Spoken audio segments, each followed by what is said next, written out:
Terima kasih kepada sahabat-sahabat yang komen kat TikTok abang berkenaan dengan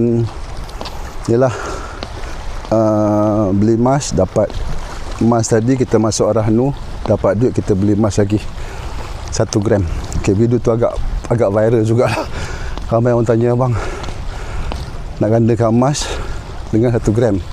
Okay, dia sebenarnya jujur abang cakap, sebaiknya kalau tak ada masa nak pergi Arahnu tu, beli je 1 gram setiap bulan. Ada duit kita beli, So apa abang bagi idea tadi, sebab majoriti orang kita bila dah beli emas, dia sayang nak jual.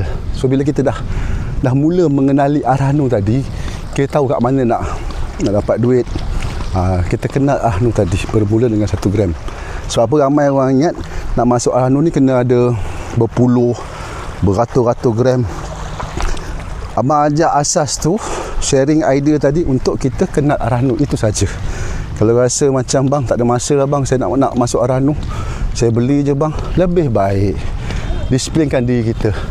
Okey, apa-apa pun like, komen dan share. Akhirnya dalam sunnah pasti ada kejayaan. Yes.